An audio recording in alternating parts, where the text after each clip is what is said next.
Time distance and speed की एक और कक्षा में आपका स्वागत है। आज एक नए टाइप के क्वेश्चन करेंगे। टाइप कैसा होगा? जो कि रेस पर आधारित होता है। इतने मीटर से हरा देता है, इतने मीटर की शुरुआत देता है, इतने मीटर की बढ़त देता है। इस सभी टाइप के क्वेश्चन हम 5 से 7 क्वेश्चन में ये पूरा टॉपिक कवर कर लेंगे और इस टॉपिक से एक क्वेश्चन हमेशा प्रत्येक एग्जाम में पूछा जाता रहा है। तो पहला क्वेश्चन हमने लिया है कि 1000 मीटर की दौड़ में ए बी को 100 मीटर से हराता है। इसी दौड़ में बी सी को 150 मीटर से हराता है, तो ए सी को कितने मीटर से हराएगा? तो पहले हमें क्वेश्चन को समझना होगा कि इसमें पहली बात है कि 3 व्यक्ति हैं ए बी और सी, जो कि 1000 मीटर की दौड़ में ही शामिल हैं।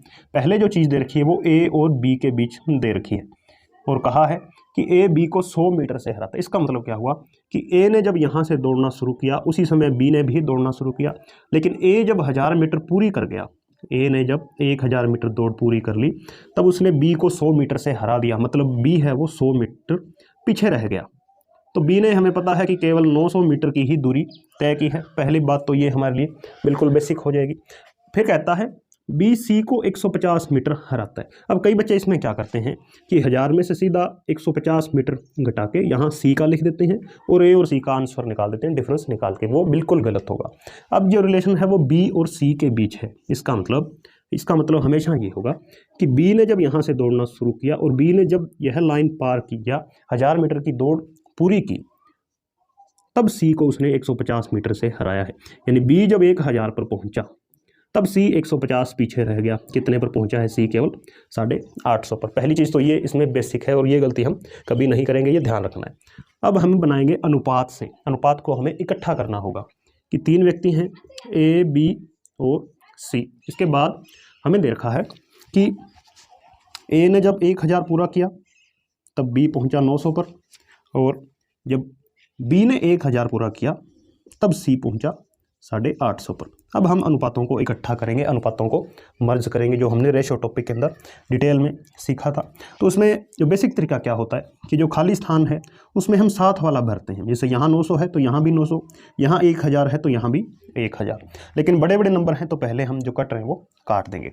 जैसे ऊपर तो 2 जीरो से 2 जीरो कैंसिल हो गई, 10 और 9 रह गया अनुपात।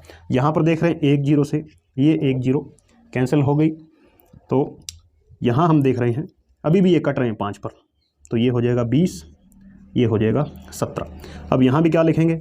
20, और ये 9 है तो यहाँ भी क्या लिखेंगे? 9 लिखेंगे। ये ध्यान रखना है। तो अब गुणा करेंगे, 20 दाई 200, 20 निमा 180 और 17 निमे हमें पता है कितना होता है? 153 होता है। तो अब हम देख रहे हैं हमें क्या बताना है, ए सी को कितने मीटर से हराएगा। तो ए के लिए हमारे पास मीटर है 200 और सी के लिए है 153। लेकिन दौड़ कितनी की थी? 1000 की थी। तो पहले हमें इसे वापस 1000 बनाना होगा, तो 5 से गुणा करनी पड़ेगी, 1000 बन जाएगा। इसको भी हम क्या करेंगे? 5 से गुणा कर देंगे। तो 5 दिए 15, 15 5 75 और 1 76। तो 1000 की दौड़ में जब ए कंप्लीट करता है तब सी केवल 765 मीटर तक ही पहुंचता है। तो कितना पीछे रह जाएगा ए सी से? 1000 में जब हम 765 घटाएंगे तो ये हमारे पास बचेगा 235 मीटर। ये इस क्वेश्चन के लिए आंसर होगा। तो उम्मीद करता हूँ आप जो इसका बेसिक, जो ये सबसे बेसिक क्वेश्चन हमने लिया है, इसमें आगे हम धीरे धीरे इनका लेवल भी बढ़ाएंगे और अलग टाइप के क्वेश्चन भी देखेंगे। इसी लैंग्वेज में सेकंड क्वेश्चन लिया है कि 100 मीटर की दौड़ में ए बी को 10 मीटर से हराता है। इसी दौड़ में ए सी को 13 मीटर से हराता है। तो 180 मीटर की दौड़ में बी सी को कितने मीटर से हराएगा? तो पिछले क्वेश्चन जैसा ही है। तो हमें दे रखे हैं कि 3 व्यक्ति हैं ए बी और सी, 100 मीटर की दौड़ है और पहले दे रखा है कि ए बी को 10 मीटर से हराता है। इसका मतलब क्या हुआ कि ए ने जब यहाँ शुरू की दौड़ और अंतिम छोर तक पहुँच गया, यानी 100 मीटर जब ए ने कंप्लीट कर दिए, तब उसने बी को 10 मीटर से हराया है। यानी बी 10 मीटर पीछे रह गया। तो बी ने कितनी दूरी तय की है? 90 मीटर। फिर कहता है इसी दौड़ में ए सी को 13 मीटर से हराता है। यानी ए जब 100 मीटर के मार्क पर पहुंचा तो सी 13 मीटर पीछे रह गया। तो सी के लिए दूरी हो जाएगी केवल 87 मीटर। फिर पूछा है कि 180 मीटर की दौड़ में बी और सी, यानी बी सी को कितने मीटर से हराएगा। तो अलग अलग डेटा हमारे पास आ चुका है। ए ने दूरी तय की है 100 मीटर, बी ने तय की है 90 और सी ने तय की है 87। अब कहा है कि 180 मीटर की दौड़ में बी सी को कितने मीटर से हराएगा। इसका मतलब कि बी 180 मीटर जब पहुंच जाएगा तब C उससे कितना पीछे रहेगा। यहाँ देख रहे हैं कि B जब 90 तक पहुंचा है तब C 87 मीटर पर है। कितने का डिफरेंस है? 3 मीटर से यहाँ B आगे जा रहा है, लेकिन दूरी कह रहा है कि वो कितनी है, 180 है। तो 90 से दूरी हो गई 2 गुनी, तो इनके बीच अंतर कितना हो जाएगा, 3 से कितना हो जाएगा, 3 गुणा 2 यानी 6 मीटर। तो इसका आंसर हो जाएगा कि BC को 180 मीटर की दौड़ में 6 मीटर से हरा देगा। एक तरीका तो ये है, या आप देख सकते हो कि 90 को 2 से गुणा किया है तो 180, तो आप 87 को भी क्या करेंगे, 2 से गुणा कर देंगे, तो ये हो जाएगा 174। तो 180 में से 174 का टाइम तो भी 6 मीटर ही आएगा।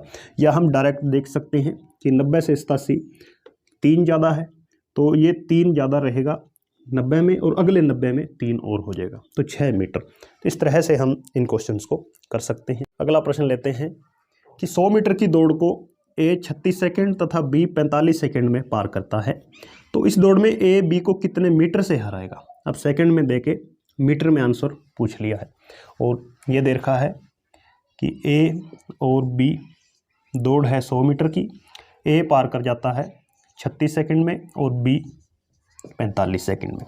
सबसे पहला काम हम क्या करेंगे, इनका अनुपात बनाएंगे। अनुपात देख रहे हैं कि 9 पर दोनों कट रहे हैं, 9 चौके 36, 9 पाँचे 45, तो ये 4 और 5 ये किसका अनुपात है, ये समय का अनुपात है।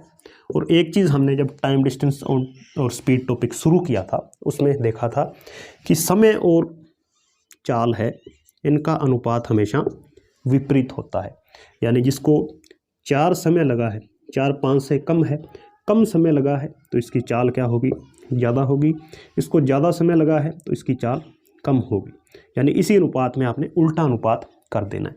समय 4 से 5 है तो चाल 5 से 4 हो जाएगी। फिर एक चीज़ और सीखी थी कि चाल और दूरी है, इनका अनुपात सेम होता है। यानी चाल ज़्यादा है तो ये ज़्यादा ही दूरी तय करेगा, कम वाला कम। तो दूरी का अनुपात हमारे पास कितना आ गया, 5 और 4। तो यहाँ देख रहे हैं कि 5 मीटर A तय करता है, तो B कितनी तय करता है, 4। 1 मीटर से B A है वो 1 मीटर से जीत रहा है, या यूं कहें A ने B को 1 मीटर से हरा दिया है। लेकिन ये दूरी कितनी है, केवल 5 मीटर की है। दूरी हमारी है कितनी, यानी टोटल दौड़ है 100 मीटर की। तो 5 से 100 कब होता है, जब हम इसको क्या कर देते हैं 20 गुना। तो इस तरफ भी हम क्या करेंगे, 20 गुना कर देंगे। यानी A ने जब 100 मीटर की दूरी तय की तब B कितनी कर पाया है, 20 चौके 80। तो 100 और 80 तो कितने से वो जीत गया है, 20 मीटर से। या दूसरे शब्दों में A ने B को 20 मीटर से हरा दिया है। एक और प्रश्न लिया है कि 200 मीटर की दौड़ में A B को 35 मीटर अथवा 7 सेकंड से हरा देता है, तो A यह दौड़ कितने समय में पूरी करेगा। क्वेश्चन क्या है कि जो 200 मीटर की दौड़ थी उसमें A जीता है। यदि मीटर में कर पूछे, यदि कहें तो 35 मीटर से जीत गया है। समय की बात करें तो 7 सेकंड, यानी दोनों एक ही बात है। 7 सेकंड A पहले पहुंच गया और B 35 मीटर पीछे रह गया, यानी एक ही बात है। तो A कितने समय में यह दौड़ पूरी करेगा। तो पहले यदि हम डायग्राम से इसको समझें क्वेश्चन को, तो टोटल 200 मीटर की दौड़ थी, A पहुंच गया है पहले, यानी A ने 200 मीटर का जो बिंदु है वो छू लिया है। लेकिन B कितने पर है, 35 मीटर पीछे है, यानी B ने केवल 165 मीटर ही दूरी तय की है। और यदि हम सेकंड में बात करें तो 7 सेकंड से इसको हरा दिया है। 7 सेकंड से यहाँ मतलब क्या हुआ कि A यहाँ पहुँच गया, B यहाँ, B 7 सेकंड पीछे है। तो 7 सेकंड में हम कह सकते हैं कि B भी इसी पॉइंट पर आ जाएगा। तो 7 सेकंड और दूरी कितनी इसको तय करनी है, केवल 35 मीटर। तो 7 सेकंड और 35 मीटर ये किसके लिए है, ये हमारा आशय है B से। तो दूरी बटे समय, तो ये क्या आ जाएगा, यहाँ से चाल आ जाएगा 5 मीटर पर सेकंड। किसका आया है, B के लिए। अब एक चीज़ और यहाँ पर देख सकते हैं कि कुल दूरी कितनी है, कुल दूरी है 200 मीटर। B की चाल कितनी हमने ज्ञात कर ली है, 5 मीटर पर सेकंड। तो B को कितना समय लग रहा है, हम देखकर बता सकते हैं कि B यहाँ से यहाँ तक पहुँचने में 40 सेकंड लेगा। और क्वेश्चन में हमें दिया है कि ए 7 सेकंड से हरा देता है, इसका मतलब ए है वो 7 सेकंड पहले पहुंच गया, तो ए को कितना समय लगेगा 33 सेकंड। तो ए कितने समय में पूरी करेगा 33 सेकंड। तो क्वेश्चन में ये जो डेटा दिया है कि 35 मीटर बराबर 7 सेकंड, इसी से हमने बी की चाल ज्ञात कर ली। और फिर कुल दूरी को हमने जब इस चाल से डिवाइड किया तो बी को कुल कितना समय लगेगा यहाँ तक पहुँचने में, ये हमें मिल गया है। नेक्स्ट, 800 मीटर की दौड़ में ए ने बी को 15 सेकंड से हराया। यदि ए की चाल 8 किलोमीटर प्रति घंटा हो तो बी की चाल ज्ञात करनी है। तो काफ़ी कुछ डेटा दे रखा है कि एक तो हमें टोटल डिस्टेंस दे रखी है कि ये 800 मीटर है, और ए की चाल भी दे रखी है कि वो 8 किलोमीटर प्रति घंटा है। तो ए को लगा समय हम डायरेक्ट ज्ञात कर लेंगे। फिर बी का भी हमें समय दे रखा है कि 15 सेकंड से हार गया है, तो बी की चाल ईजिली निकल आएगी। तो पहले हम निकालेंगे ए को लगा समय। समय का फॉर्मूला हम जानते हैं, वो होता है दूरी बटे चाल। चाल कितनी है 8 किलोमीटर प्रति घंटा, लेकिन दूरी दे रखी है मीटर में और ये है किलोमीटर पर आवर। तो हम क्या करते हैं, इसका जो शॉर्टकट होता है 5/18 से इसको करते हैं, तो ये हो जाएगा 18/5। तो 8 से काटेंगे 100 हो जाएगा, 5 से कटेगा 20, 20 को 18 से करें 360 सेकंड ये लगते हैं किसको, ए को। फिर दे रखा है कि ए ने बी को 15 सेकंड से हराया है, यानी बी इस दूरी को 800 मीटर को पार करने में ए से 15 सेकंड पीछे रह गया, तो यानी 15 सेकंड और लगेंगे इसे, तब यह पूरी दूरी पार कर जाएगा 375 सेकंड में। बी की चाल बतानी है, दूरी है 800, दूरी बटे चाल, दूरी बटे समय, समय है 375, तो इसको भी हम किलोमीटर पर आवर में कन्वर्ट कर देंगे। तो ये हो जाएगा, किससे गुणा करेंगे 18/5 से। तो यदि हम काटें इसको 5 पर, 5 से ये कटेगा, या इन दोनों को हम 25 पर काट कर देखते हैं। 25 3 75, 5 बचेगा 32 हो गया। इसको 25 पर काटें, 25 1 25, 15 हो जाएगा। 3 पर कट रहे हैं 6 और 5, तो क्या आ चुका है हमारे पास, यहाँ पर 5 पड़ा हुआ है, ऊपर 32 छिक्के होते हैं 192 और नीचे हो जाएगा 25। इसको और आगे सोल्व किया जा सकता है।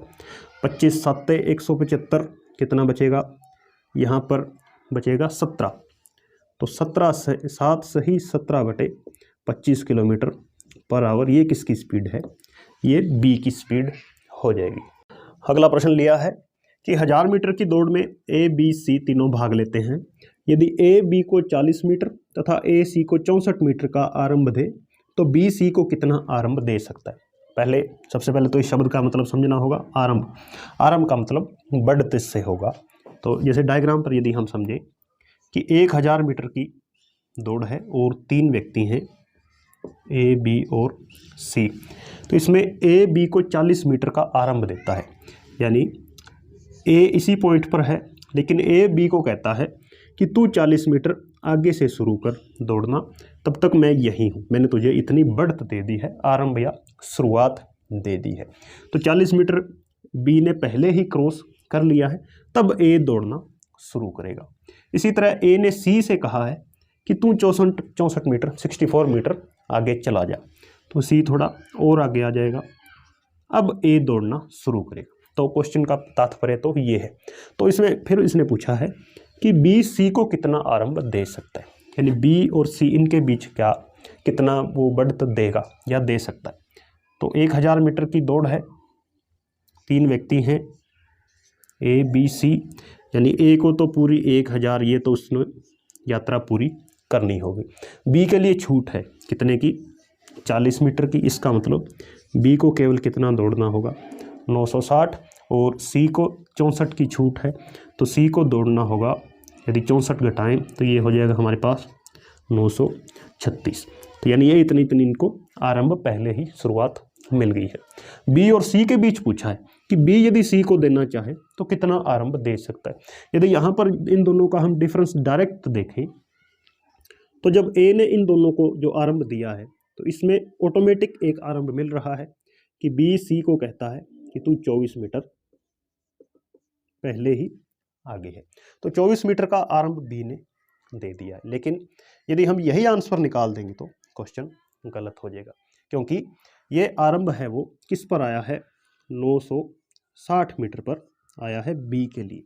तो चूंकि यात्रा पूरी 1000 मीटर की है तो इसे हमने 1000 के रिस्पेक्ट में निकालना होगा कि 1000 मीटर यदि बी पूरा दौड़ता तब वो सी को कितना जो डिस्काउंट है वो छूट के अंदर दे सकता। तो अभी कितना आरंभ दिया है, 24 मीटर का, लेकिन कितने पर है ये, 960 पर। हमें किस पर बताना है, 1000 मीटर पर। तो 1000 से गुणा कर देंगे, 1 0 से 1 0 कैंसिल होगी, 24 चौके 96, 4 से काटेंगे तो 25। तो 25 मीटर का वो शुरुआत बी है वो सी को दे सकता है। तो आपने ध्यान रखना है, आरंभ दे, शुरुआत दे, बढ़त दे, इन सभी का एक ही मतलब होता है। तो इस टाइप में ये हमारा अंतिम क्वेश्चन है कि 1 किलोमीटर की दौड़ में ए बी को 25 सेकंड तथा बी सी को 30 सेकंड से हरा देता है। यदि इसी दौड़ में ए ने सी को 275 मीटर से हराया हो तो ए यह दौड़ कितने समय में पूरी करेगा। यानी दो चीज़ें दे दी, एक तो हमें सेकंड में कुछ दे दिया यानी समय में, और दूरी में भी कुछ दे रखा है। तो इन्हीं का इस्तेमाल करके क्वेश्चन हम कर लेंगे। सबसे पहले 1 किलोमीटर की दौड़ है, 1 किलोमीटर की दौड़ का मतलब हमारी कुल दूरी है वो 1000 मीटर की है। अब यदि हम बात कर लेते हैं समय की, ए बी सी 3 व्यक्ति हैं, तो ए ने बी को 25 सेकंड में हराया है। इसका मतलब कि ए को यदि x सेकंड लगते हैं तो बी को 25 सेकंड ज़्यादा लगे हैं, तो ये हो जाएंगे x प्लस 25। फिर बी और सी में भी दे रखा है, बी ने सी को 30 सेकंड में हराया है, यानी बी को यदि x प्लस 25 सेकंड लगे हैं तो सी को इससे भी 30 ज़्यादा, यानी x प्लस 25 और 30 हो जाएंगे 55। तो यहाँ से हमें ए और सी के बीच समय मिल चुका है कि ए ने सी को समय में कितने में हराया है, 55 सेकंड, यानी ए 55 सेकंड आगे है सी से। और फिर इसने दूरी भी दे रखी है कि कुल दूरी है 1000 मीटर। तो ए ने जब 1000 मीटर का मार्क, ये आंकड़ा छू लिया है यहाँ पर इस पॉइंट को, तब सी इससे 275 मीटर पीछे रह गया है। तो सी ने कितनी दूरी तय की है, 1000 में से यदि हम 275 घटाएं तो ये हो जाएगा हमारे पास, यदि 1000 में से 200 कम करें 800, और ये हो जाएगा 725। तो हमें दूरी मिल गई है दोनों की, ए और सी के लिए। ए की दूरी है 1000, सी के लिए दूरी है 725। यहाँ से हम क्या बना लेंगे, दूरी का अनुपात बना लेंगे। 25 पर दोनों को काटें यदि, तो ये हो जाएगा 40, और इसको 25 पर काटें, 25 दूने 50, और ये हो गया 22, यानी 40 और 29। एक चीज़ हम जानते हैं कि दूरी और समय ये आपस में उल्टे अनुपात में होते हैं। तो समय क्या आ जाएगी, इनको लगेगा 29 और 40। तो कितने का डिफरेंस आप देख रहे हैं, 11 यूनिट का डिफरेंस है हमारे पास किस किस में, ए और सी में। लेकिन यदि ऊपर देखें तो वास्तव में कितना डिफरेंस है उनके बीच, 55 सेकंड का है। तो इस 11 की वैल्यू ही कितनी हो जाएगी, 55 हो जाएगी। 1 यूनिट की वैल्यू क्या हो जाएगी हमारे पास, 5 हो जाएगी। पूछा क्या है, ए यह दौड़ कितने समय में पूरे करेगा। तो ए के यूनिट कितने हैं समय में, 29 हैं। तो 29 और 1 यूनिट की वैल्यू 5, 29 5 145 सेकंड ये लगने वाला कुल समय है ए के लिए।